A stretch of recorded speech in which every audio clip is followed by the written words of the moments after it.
We are live. We are live. Hi, guys. It is Charlotte and Jessica Here coming we to are. you live from Aragon Wine Market. So I was actually sitting on a book, and I'm going to take that off now. Okay. I know. We're like trying to figure out like too close, too far I know. away, We've got the right angles. We want to make sure we look beautiful, and also effective whenever we get other people on the screen with us. So here we are, Pensacola, Florida. So it feels like it's the top down of my a head little. is like cut off. All right. There we So go. Oh, that's much anyway, better. we're live from downtown Pensacola, coming from the infamous Aragon Wine Market. I like to have favorite words in my life. I said infamous Aragon Wine Market. That's one of my favorite words. Do you have a favorite kind of like a favorite word? What is yours? Absolutely. What? Oh, Absolutely. Actually, I noted that, you know, you look through things in your life and like things that you hold on to, and I have a pin from a Mardi Gras crew many years ago, from the crew, the Yayas, that hired me to choreograph them for their dancers, and they titled me absolutely. Everybody gets like a pin. Because my response in a lot of times, which is an awesome response. Absolutely, like, you know, whatever you need me to do, like whatever it is, absolutely, I have that. I'll take care of that. You know, absolutely, I'll respond to that, and so absolutely is probably one of my go-to words. I like that. Is it bad that my favorite is notorious? Notorious. Number one, I like that. I just like the way it sounds, Yes. you know. Infamous is also good, but you know, and of course I liked, if anybody is here from the 80s, everybody liked the Duran Duran video, Notorious. So I like, there's certain words that you My always sister's like. word is dude. So that could be a response of excitement, dude, or an you know, and a response of dismay of dude, you know. And so depending on where it comes from with my sister, dude is her word. That's so cool. Shout out to you, Jill. That's a good one. Yeah, dude is her word, and so it's usually said in a context of a conversation for sure. I know, it's just fun. It's fun to have certain words that you love, and I mean, I'm into semantics and stuff. So well, and we're all into like kind of absolutely. You were. We talked about the Yale book earlier, the Yale Shakespeare book, and you know, we all have those kind of words that are to our branding to some degree of who we are as people. Yeah, for sure. I know for my wedding business, it's like, let's make some magic, and you know, I'm your right hand girl, and like, so those like things that you tie into that mean something to you, and I like that. I like that too. So, yeah, I am. I like that. So what's happening in the shop? It's January. We see that you're dry and enjoying that. Don't do dry January. That's a silly little thing. Don't do that. We don't like that. But do anything that is a wonderful resolution for yourself, but understand that I feel like part of your life. I feel like resolution is so it doesn't have to be stuff you give up. It should be stuff that you add into your life to make your life better. Yeah. I mean, you know, why are you going to give up stuff that you care about, like drinking? Instead, you know, make it something that, you know, I'm going to add to my life, like drinking more. No. I know that for me, all I think about is that it's January 14th. And thusly, gentlemen, you have 30 days until Valentine's Day. That's true. Like, dun, dun, dun. Yes. Thus starts your countdown of, you know, 30 days to make a magical evening, which could consist of any number of things that include wine. Yes. You know? Well, the thing is about Valentine's Day is that, I mean, of course you can get a gift like jewelry. Of course you can get a gift like flowers. You also absolutely have to have wine or champagne, or, you know, I mean, wine into your celebration. So it's part of the overall, we're all about, definitely building a weekend in the, I know I kind of probably jumped into Valentine's. No, I think that's good. I know. Love is love, and I'm so excited about it. I love I know, love is love. That's so cute. So. But Valentine's Day, I know, like, it shouldn't just be a day. It should be like let's build your Valentine's weekend. Let's build your, like, your celebration of love in whatever regard that is, whether it's a celebration of the ladies that you love and your best friends that you want to have a girls' night and, like, you know, a celebratory. Well, and one of the things that I always say is, like, when you're, you know, I'm older now, and I do appreciate stuff, but for the most part, once you get to a certain part of your life, you really, consumables are your thing, you know? That's the word that was like looming in the back of my mind was consumables. Yeah, everybody wants a nice bottle of champagne wine, and caviar, baby. Yeah, of course. I mean, that's all you really experiences. Life is about experiences. Instead of save that good china. Stuff. Right? Yeah. Instead of stuff, we like experiences, and so so we've got January. We're getting through January. There's not much to January. February sounds good. We're going to continue to do the virtual wine tastings in February, and we're hoping, there's light on the horizon. And we're hoping that March is going to be the time we start doing in-house wine tastings again. So, and I say in-house by probably in the courtyard, but that's our fingers crossed. Fingers crossed. Going through January, we're halfway there. We're going to do February, which will be fun, and then we'll see where we go with March. But we're hoping it'll be a spring awakening in the courtyard. Hopefully, if everything goes the way that we plan, and we'll be able to host you back on property here at Aragon. Yeah, I think so. So. And in February, if you want to plan any events here, because you know, definitely get a bottle of wine or a gift basket or something like that. But we also do private events here. And so if you wanted to do like a proposal or, that's such a good idea. I don't know. We've had proposals in the courtyard.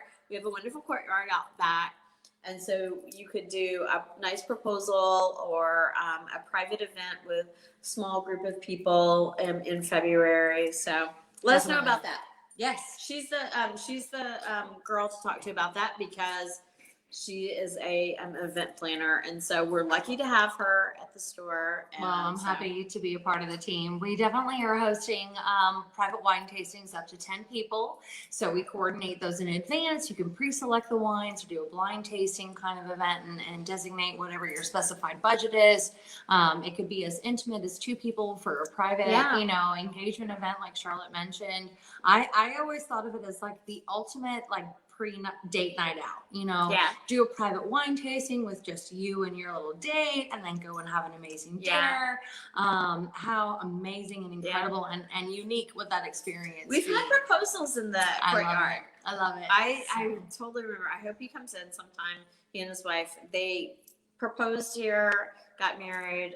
It's super cute. They have children now, but anyway, it's back in the day. So we are February's the month of love, but we're doing that for you. If you want to organize that, we can definitely host it in house. For sure. So we're going to introduce Fix is coming in. Everybody knows Fix. He's a wonderful little guy. Monsieur Fix. Monsieur Fix. And Debra Lewis will also join us. Yes, and we're so happy to have her back. She joined us over the summer last year, and it's wonderful to have a familiar face back with us. Debra, it's great to see you, Debra. She's Hi. Vintage 59. And let's turn it down. She's with Vintage 59, which is a wonderful importer, and we did do the Muscadet, I believe, over the summer with you. Correct. And Unang, Côte de Ventis. Oh, Yeah. So the La Fils de Grand Montagne Muscadet from Branger, was very popular for us all throughout has been still. The fall. Certainly was an inclusion in our fall Thanksgiving box that we shared with our customers. That was super popular and was a wonderful pairing with that holiday kind of maybe table we'll do meal. a spring box as well. That would be this cool year, for Easter. Yeah, maybe do like an Easter or Passover kind of box as well. I think we should do that. Yeah. So thank you guys for joining us. It's great to see you. Will do. You know we'd love to be on here drinking wine. There's no, I mean, what's more fun than that? Right?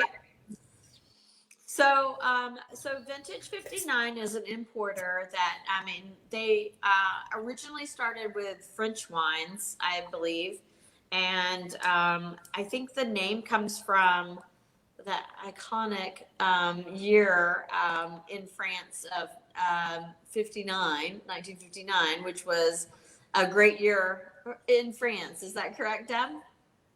Well, actually, Roy Cloud, who owns Vintage 59, that's his birth year.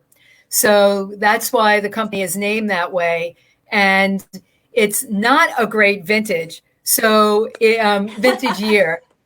It really isn't. I mean, it's one of those years where, you know, it gets to be named after him as a company, but it's not a great Bordeaux year and it's not a great vintage year in general. But it always cracks me up when I'm with somebody like Michael and they're like, oh, we have, you know, Deb Lewis from Vintage 59. And we get there and we open up, you know, our bag and we start showing wines, and the buyer will just be apoplectic because all the wines are not from 1959. And I'll be like, well, I need to have a job for more than a day. I mean, how many wines do you actually think that we could base a business off of from 1959 that way? So it's rare. It's, you know, it's rare that you're ever really going to, you know, that we're going to drink wines that are that old. That's for sure. And definitely not to build a business on. So yeah. It's Roy, the owner's birth year that we get to be named it. So I know that you guys do predominantly French wine, but you don't do all French wine. You did live in France for a while, correct?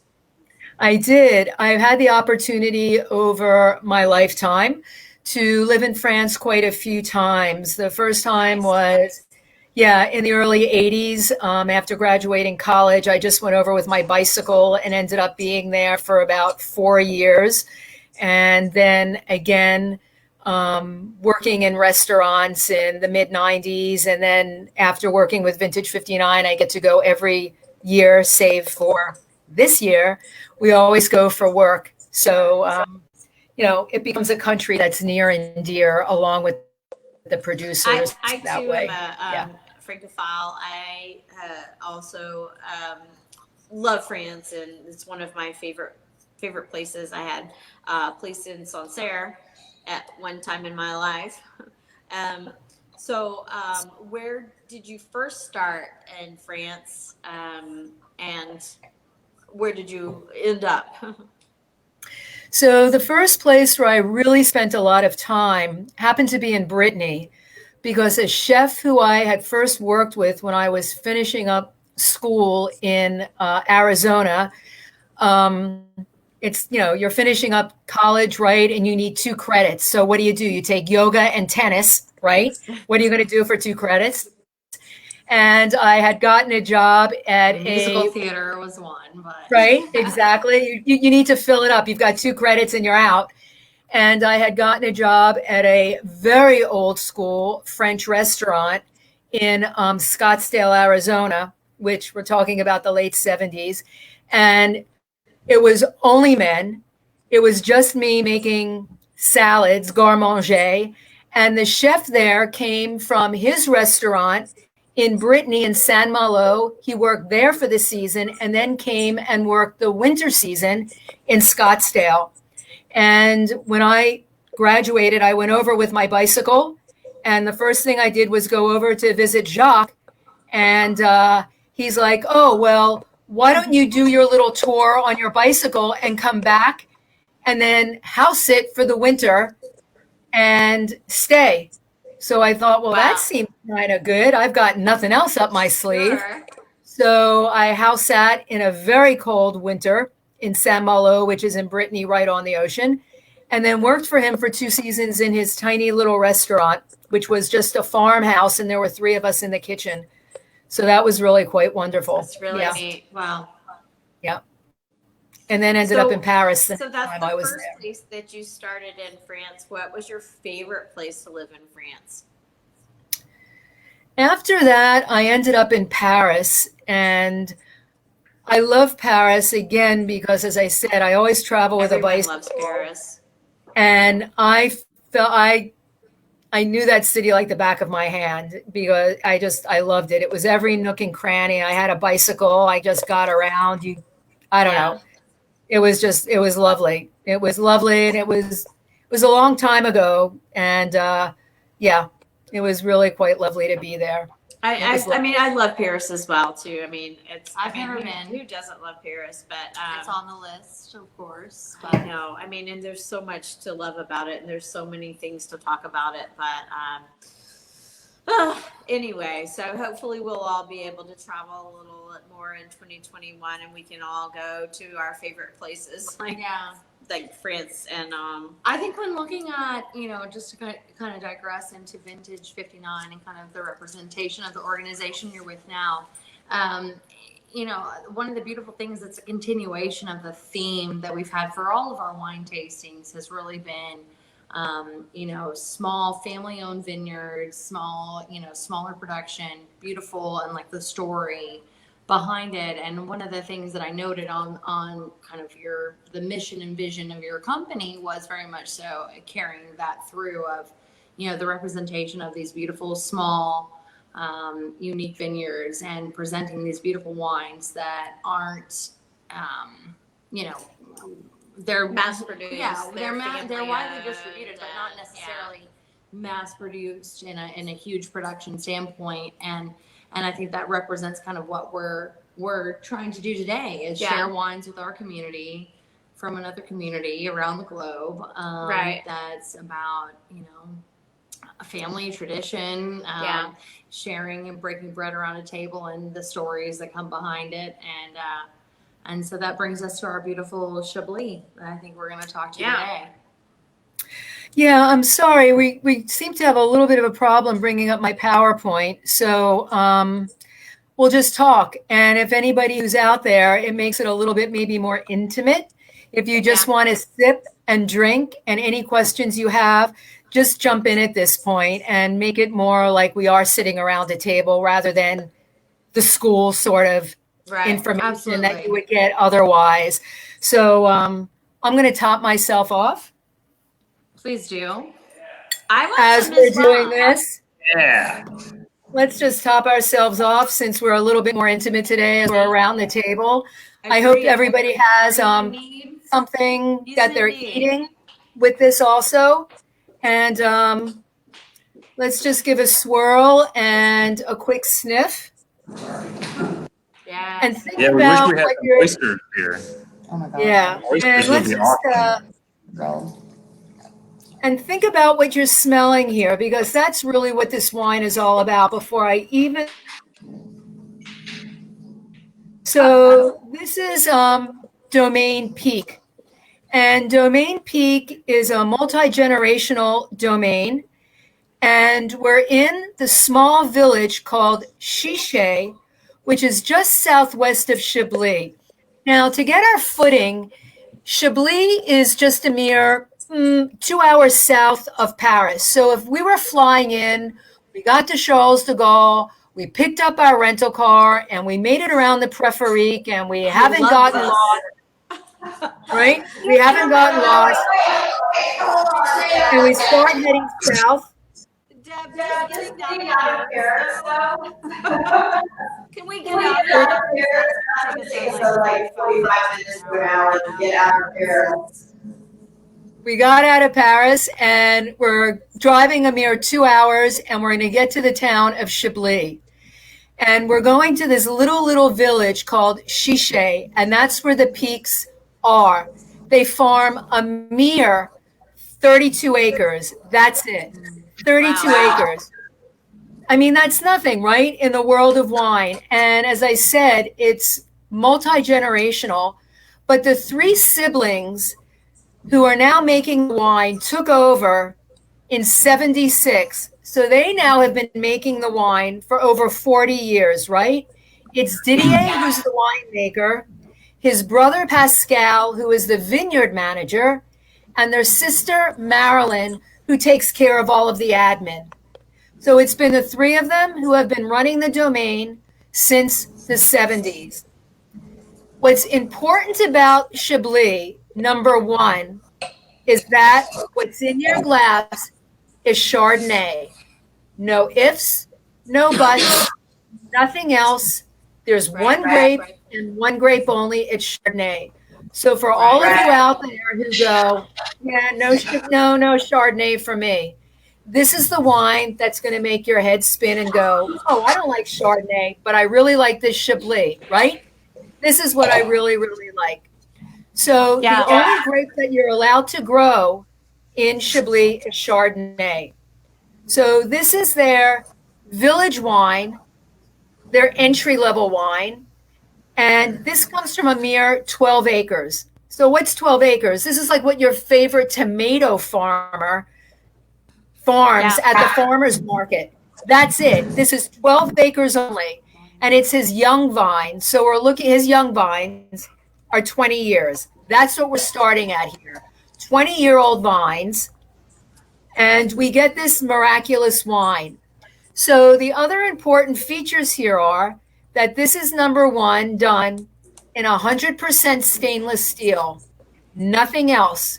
No wood, no concrete, just stainless steel. But what makes Chablis Chablis over, say, Pouligny-Montrachet, over any other Aligoté, any other Chardonnay in France, is the soil. And what this soil is limestone. This is limestone chalk. And it's really crushed seashells, which is why what Michael said when he put his nose in there, it's oysters, right? Because what did you get? For sure. You got that salty salinity, right? And what does that salty salinity mean? It's all about seafood. It's all about shellfish. So it's oysters, it's seafood, it's shellfish. And in that soil, when you're walking through that vineyard, you pick up these big rocks that are all white. They're limestone, so they're soft. You can just break them open, and all you see inside are fossils. It's just like you're seeing nautilus shells. All you're seeing are those compressed fossils from the Jurassic period, and that's what we're actually still drinking. That minerality, which gives it that raciness, but you're still getting, are you guys getting like a lemon lime? Are you getting like lemon peel? Are you getting this really delicious sort of chalkiness that comes through, as well as a beautiful citrus note, right? That still comes through. Yeah, for sure. Mm-hmm. For sure. And I mean, and that's the perfect wine, I would say, for our area, because Absolutely. We have oysters, we have wonderful seafood here. And like, if you're looking for something, and I think I want to go back to a little bit what you touched on about people talking about, like, they're not so sure they like Chardonnay or something. A lot of people say they don't like Chardonnay, but they haven't tried all Chardonnay. I mean, absolutely. You know, if you're looking at this, it's Chardonnay. It's not a big buttery Napa Valley Chardonnay, but it's Chardonnay in its true form, I think. And it's perfect for the food that we have around here. Absolutely. And also, just looking at the tech sheet, is stainless steel. It has no wood contact. All stainless steel. There's no barrels at all in the domain. All they have is, it's only maybe 14 tanks. That's all they have. The total production for the entire domain is a mere 7,000 cases. That's it. And that's in a good year. That's in a good year. So, Michael, what we're drinking right now is the 2018. And that was a very abundant year. So we were able to sell, and Winebo was able to get a lot of wine, which was really lovely. Now, when we go to 2019, it will be 65% less production than we saw in 2018. So that's the difference when we talk, when we talk about family farmers, when we talk about working with small domains, when we talk about farmers, what we're talking about is weather, right? It's all about weather. It's, you have a little bit of frost, you have a little bit of this, it's not a good bud break, it's too much rain, it's too hot, and this is what you get. There's nothing that you can do about it, and you're not buying grapes from anywhere else to pump up just so that you can have more wine to be able to sell under your name. They buy absolutely nothing. They either And that's part have of their being own a grapes. family-run business, Mhm. I mean, it's family-run. I mean, the fact that DDA, sorry, I'm going to just call out DDA because he's passionate about horses and champagne. Like me. I'm like, are you kidding me? Like, I should probably be best friends with DDA because horses and champagne, is that not the best thing in the world? Well, when I look at this, when it goes from like 7,500 cases production and it goes to like 65, I mean, that obviously I'm looking again at a tech sheet that's not specific to any year, but like 7,500 cases to 65% production of that for the following year, that's significant. And then when I think about, even take another step back and think about what 2020 will look like from a production standpoint. 2020 is a good year. Any indication of what 2020, everybody had. 2020 was a great year as far as whatever. Everybody was really, really happy with production and all of that. Yeah. You just have years that go like this. It's what it's about. It's just what it's about. But I love the richness. If we want to still talk about this wine for being all done in stainless steel, you still get texture, which is what you feel in your mouth. Texture to me is fullness in your mouth, right? We always think that you have to have wood to have your mouth feel full and rich, but it's not. It's the texture. And what gives this wine texture is lees. And lees is the yeast, right? Because yeast is just natural. This is all done with native yeast. And it stays in the wine. They don't take it off, and they really work all of that yeast, which is the lees, to give it that texture. So you have this Chardonnay that has weight, that has fullness and richness in your mouth. It stays with you. I mean, it has length, right? It just keeps going and going and going. Yeah, for sure. And and I was going to say too, Deb, it's not as sometimes Chablis can have like that little electricity, that litheness, which is can kind of really have more of an attack, like not like a Sancerre, but in a way that's similar. That where these they can have this a little more electricity, a little bit more of a dry acidity, and on the finish, they can just have more of an attack. Whereas this wine is definitely a little bit more. You can ruminate over it a little bit more. It has a little bit more, I don't want to say it's serious, but it's got a little bit more depth and a little more character and a little more maturity because, like you said, of course, lees contact, but spontaneous yeast as well. And then also light filtration and no fining on it really help to just add to all that complexity to create a Chablis that's a lot different than some people might be familiar with from their, maybe younger days of Chablis drinking, which Americans have a very odd sort of conception, I think, of Chablis, and for good reason. They were faced with a lot of Chablis that were called Chablis that were from California for maybe 15, 20 years. Yeah. And my grandmother would have it in her fridge for 6 months. Yeah.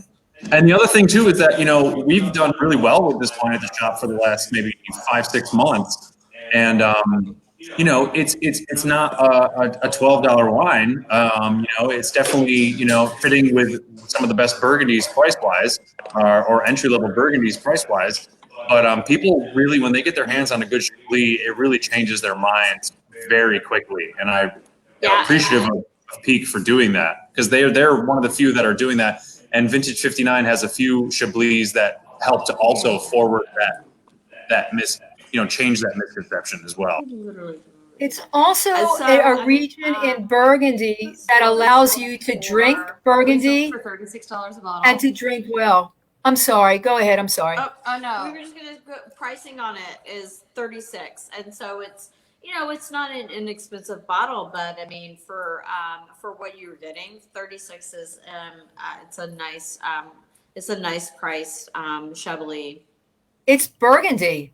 Let's not forget that you're drinking white Burgundy for $36, and Right. we're not paying over $100. This is still village level Burgundy. You can be drinking Bourgogne Blanc, which is not even village level, for twice of that. And so I think for those of us that love Chardonnay and love Burgundy, you're getting an inordinate amount of value to quality with a wine here that has all of this.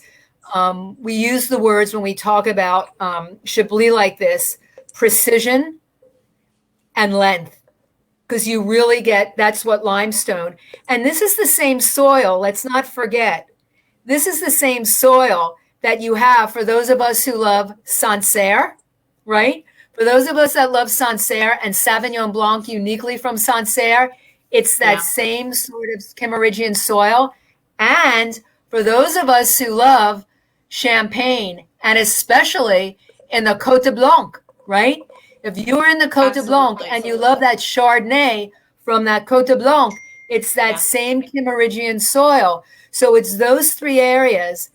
For those of us who love to drink that way, meaning that racy, long, precision, that mouthfeel, these are the wines. These are the wines that we love to drink.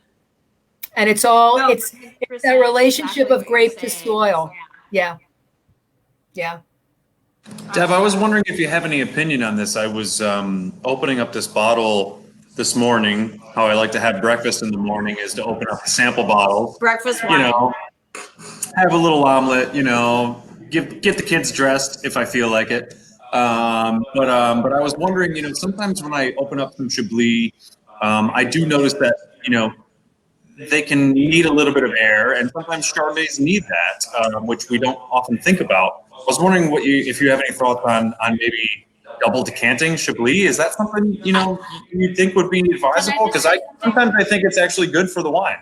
Let me just say something before Deb responds, because she's the expert on this. But I will say that I had a white Burgundy recently that was a 2010, and I decanted it, and it was the first time when I first tried it, I was like, it's not so great.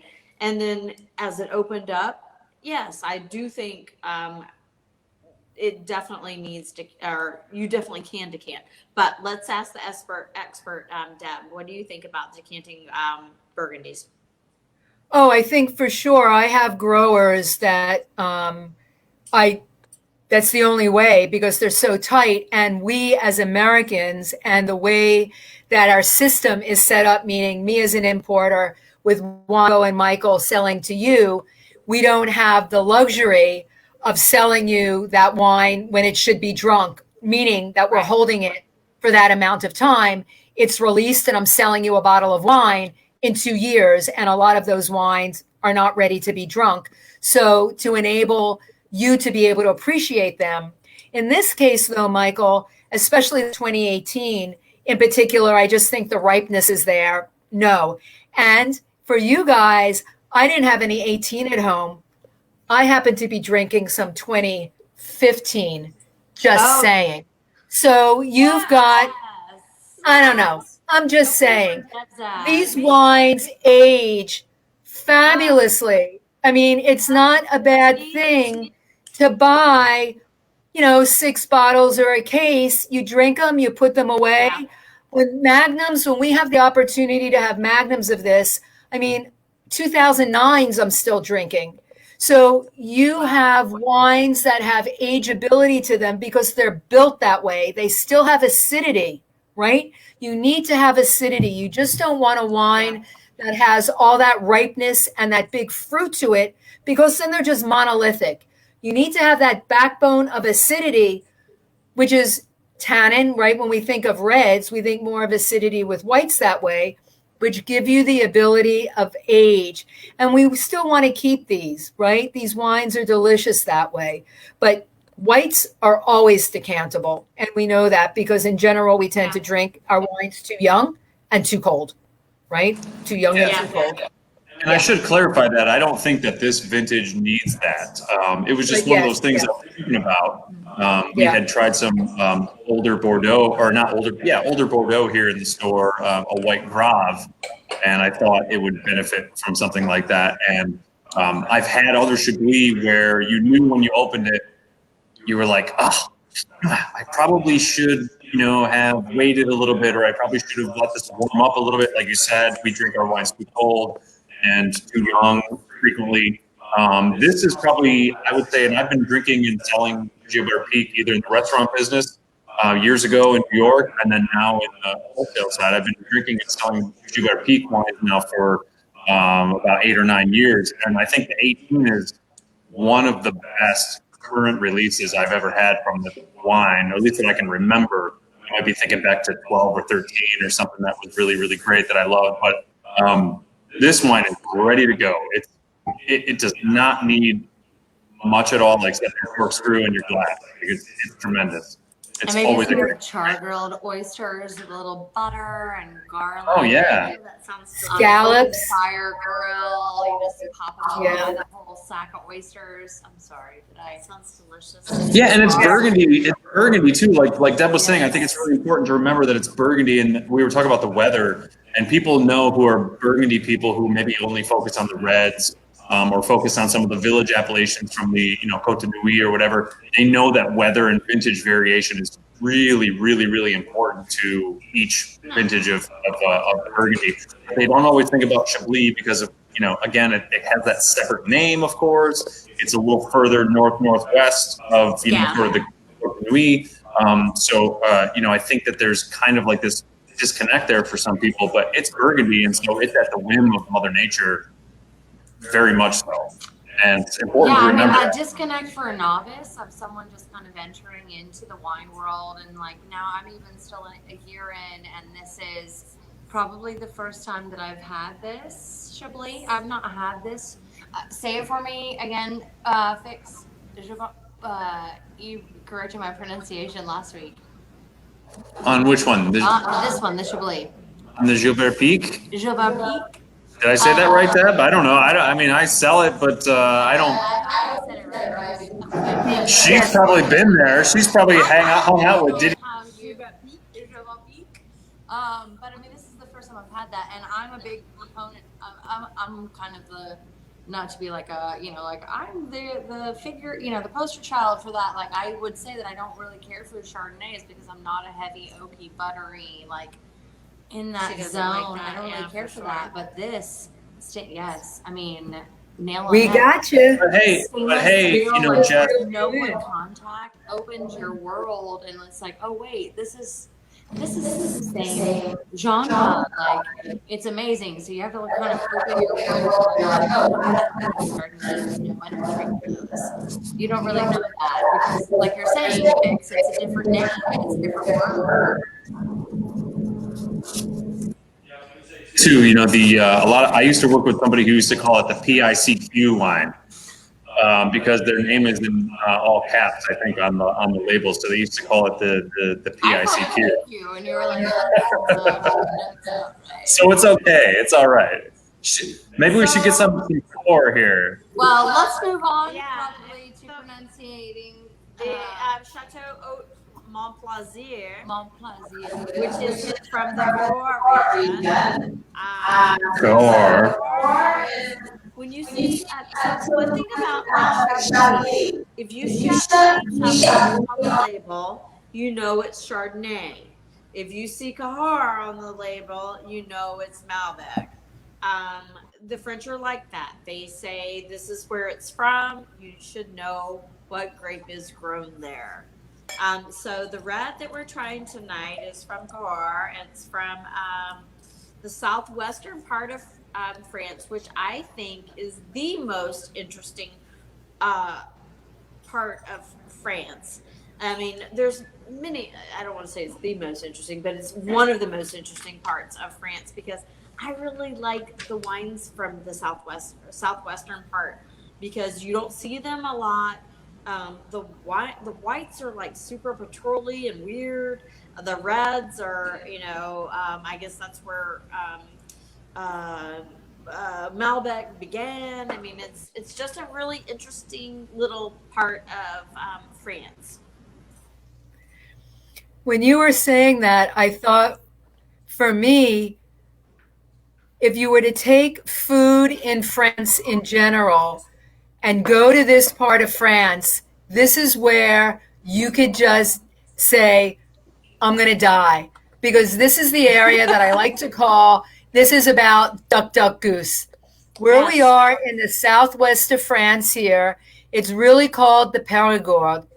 And you have Cahors and Bergerac in the southwest. You have 7 really small appellations that make this up.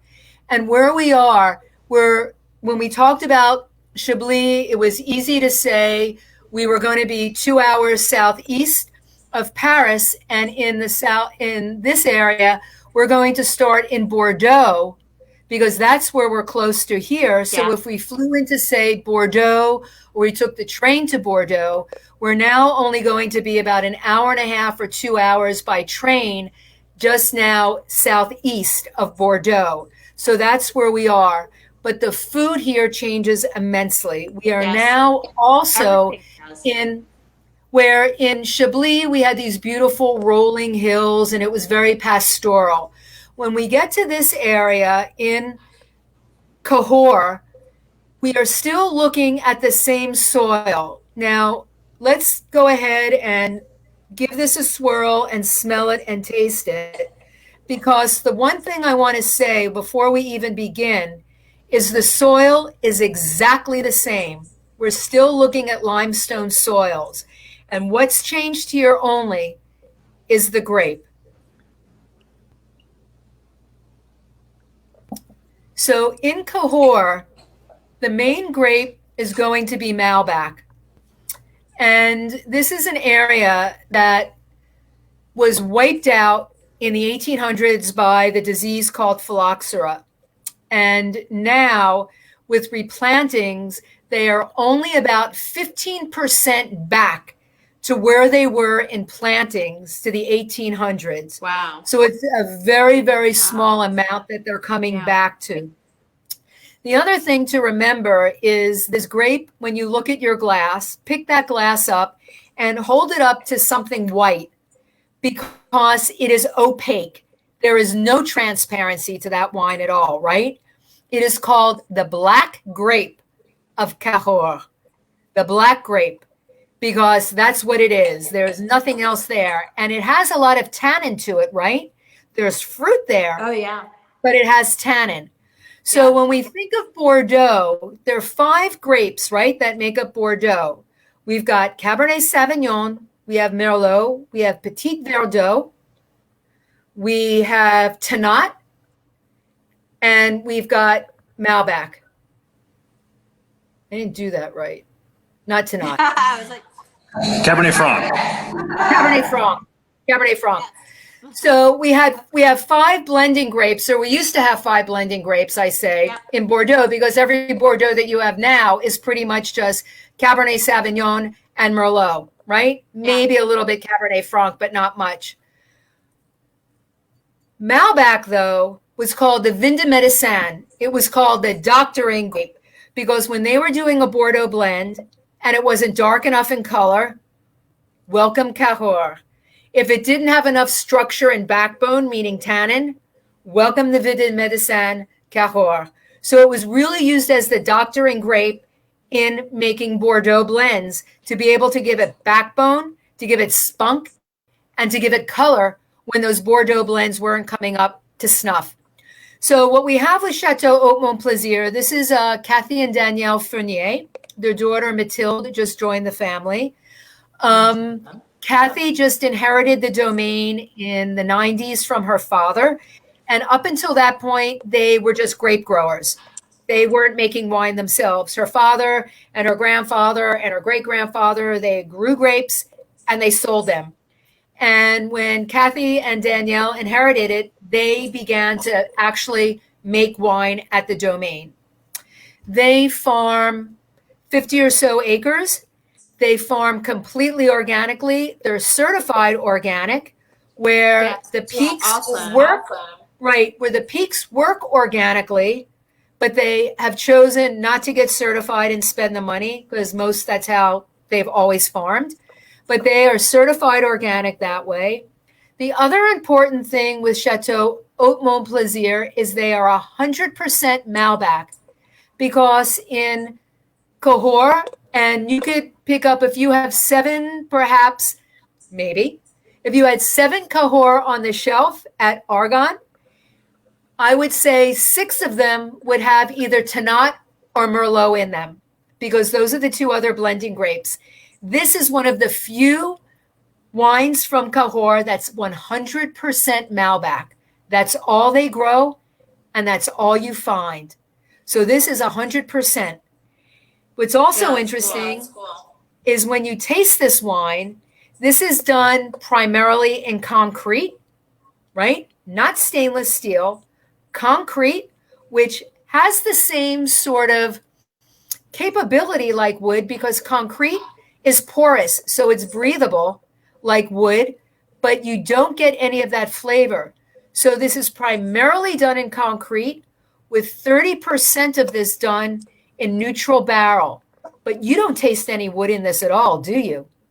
No, there's no wood flavor at all, but you get the roundness and you get the softness and texture that a barrel will bring to the table here. So this Domaine makes 3 different levels of Malbec. What we're tasting here is the Tradition, which is their entry-level wine, which is their younger parcels, which, as I said, is concrete and just a little bit of barrel. Their next tier is called Prestige, which is done all in pretty much neutral barrel. So it's a bit punchier and a bit bigger, and I just want to eat meat, and more meat when I drink that wine. And their big boy is called Pure Plaisir, or Pure Pleasure. And when they make that wine, they take the whole cluster grapes, put it in a completely new barrel. The entire fermentation happens in that barrel. They rack it and put that wine back in that barrel for 4 years. And believe it or not, it still doesn't taste like wood, and it still has amazing acidity. So when we think about this wine and the food there, this is what you want to have with duck. Duck, duck, duck, and more duck. And foie gras, not sauternes or sticky, but foie, and not sauteed, but something en torchon and fine, something that you would want to just put on brioche. And you think, oh, I would never have it with a deep, dark wine like this. But yes, because I figure if the Domaine is going to serve me a wine like that, and that's what they have at home, that's what I'm going to eat, right? That's what I'm going to do. So have this with foie and also truffles, because truffles are big there also. So you have a wine that can stand up to truffles, which are big in flavor, big in smell, right? A lot of perfume that way. And it doesn't lose a beat.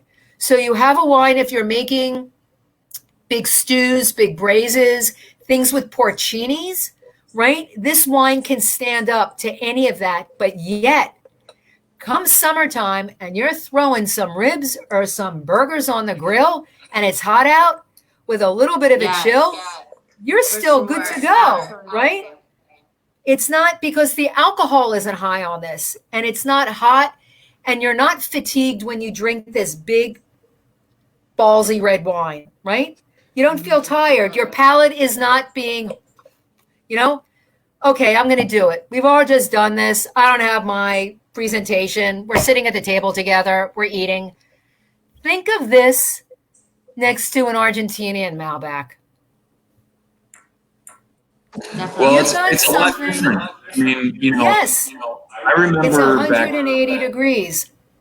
going 5 or 6 years ago to Cahors wines, or even maybe 5 or 6 years ago. The the quality level in the U.S. for Cahors wines, or at least the style, was not something that translated that well, at least what was being brought in. And again, I wasn't familiar with this winery, so forgive me if they have been here for that long. I'm sure they have. But I think a lot of people encountered Cahors expecting Argentinian Malbec, and of course it wasn't like that. And also subsequently, there were I think some wineries that maybe hadn't quite modernized, or whatever it was. They just weren't quite hitting the right note. This wine Fair. Yep. has an exceptional depth of the nose where it's almost got this floral note to it, which is something that people do not expect from Really Malbec. rose. It's like roses. Yes. And terrific. And when you were talking about Duck, I was thinking about very famous aromatic, great dark red wines from France with Duck. And I started thinking about Cassoulet. And obviously, this is not Cassoulet country. I'm maybe sure they make Cassoulet there. But you're thinking Rhone wines, you're thinking Grenache wines that have this garrigue and have this herbaceousness to it. This wine fits in with that kind of thing easily. I mean, this would easily be a wonderful Cassoulet wine. And also, it's a great alternative to people who don't expect Malbec to have some of this complexity on the nose, especially with no wood, because a lot of Argentinian Malbecs have a lot of wood to them. Some of the more modern styles, definitely. And this is just, I mean, it tastes like a grape. I love it when a wine tastes like a grape. Well, That sounds simple, but I love it. Yeah, absolutely. And you were touching on, truffle and truffle oil. And for me, like the heavy hitter that like immediately in my mind that like launched out was like to have a truffle risotto, like mushroom risotto with this would be exceptional. Especially, and then of course we're barbecue. Yeah. I mean, Oh my goodness. barbecue Yeah, for region sure. here. But then almost also like with a smoky, we call it like lower Alabama barbecue white sauce, where it's got a vinegar base and a mayonnaise base, so it's not your traditional red. It's almost a white barbecue sauce. Mm-hmm. And that to me would be that fiery pepper of this beautiful roundness here. Oh my god! Okay, Yeah, so for I'm sure. hungry. Jessica, you. I don't want to be at time and like. I know. Thank you I so don't really want much. to cut you off, but like it's amazing as always to have you back on with us. Thank you for I joining know. us again. Thank you again, because I mean, this is the second time you've joined us, and it's been so awesome, and we really appreciate it. And we'll see where we go from here. I mean, I don't know if we're going to be doing any more of these, but we would love to have you come to the store and do some in-store. I was gonna segue Wine tastings into as if you're well. ever in Florida, come to Pensacola. And you will be. And let us host you here at Aragon Wine Market. But thank you so much for your Oh, time. I welcome that day. I welcome Yes, that we day do to be too. able to do And that. we'll share Yeah. all the Alabama lower barbecue sauce with you. Thank Yeah, you. I hope it's soon. So we'll see, and I hope it's soon. So thank you again. Thank you Deb. so much. Keep safe. Thank you for having me. You Good to too. see you, Michael. Bye. And thanks, girls. Thank you. Bye. Bye. Bye-bye. All right, so gosh, that was wonderful. The I hour love went her. fast, She's but so sweet, I'm and trying the to watch hour the did clock. go fast. I love her. I know, I do too. It was such a pleasure to see her face whenever we really. started It's like, again. I was like, we wait, remember we know you. you. Yeah, I remember you from last time. Yes, And it was familiar wonderful. And so, faces. yeah. But so next week, Fix, we're doing something that's different to kind of all of us. Sake it to me, baby. Sake. Like, seriously? Like, how are we going to do this? Because The first thing that came to mind when I was growing up is that my father spoke Japanese. And so it was, Hai, dojo, skoshi dekimasu, which I think means, yes, thank you, a little more, please. And so that certainly applies to sake to me. The first of which is the Countless Visions. Oh, here we go, which has beautiful origami. yeah, that's the first one we're doing. So tell us a little bit about this Talk one. to us about sake. Yeah. Okay, so we've got Manatsuru, which is a great little brewer, of course, from Japan. And what's really cool is that some of these videos and this information, what we're doing, actually will go back to the Japanese government because they are doing studies and research on sake and how it's received worldwide, and they actually are doing some here in the United States with this particular sake. So Wow. we're doing diplomatic work here, man. That's pretty It's cool. really cool. We'll have Mark from the importer that'll join us. We're Okay. trying to get the brewer or somebody from the brewery on. There's a little bit of a time issue, but we're trying to see what we can do with that.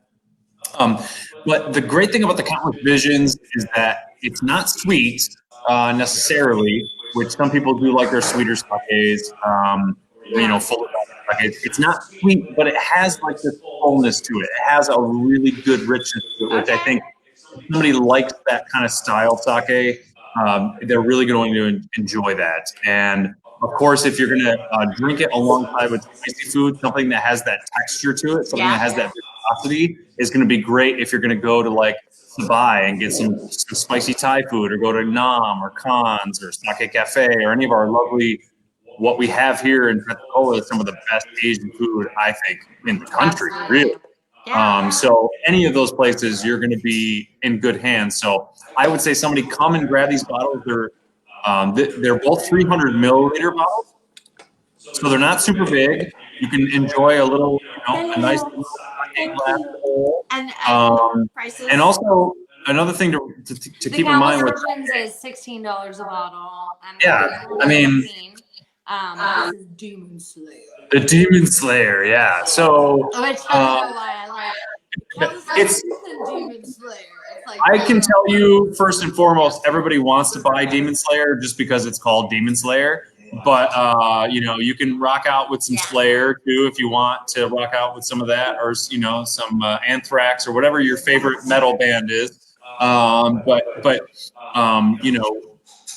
We love these sakes not only because they're great with food, but also because they actually have a great shelf life too. So if you want to open some up and have some dinner with some, Asian food, have some sushi or whatever it is, you can stick it in your fridge and it's going to be fine for a few weeks, which is great. So you can open it and it's still good for about a few weeks. I want to talk about that.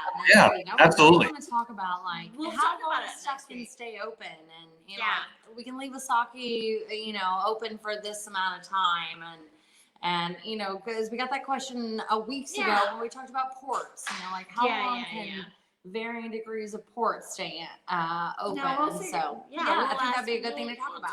Yeah, and Mark and I have talked about it, and we're gonna elaborate on that a little bit next week on kind of why and how you can keep sake. I know a lot of people like to drink it warm or hot even. That's the right thing. I like chilled, but. Yeah, I personally don't love hot sake myself, but that's just my personal preference. I prefer it to be chilled, or maybe a little bit of like that cellar temperature, which has got that little bit of coolness on it, but not much. So I would say anybody who's going to watch, they're going to come and buy the bottles. Demon Slayer is dry. It is okay.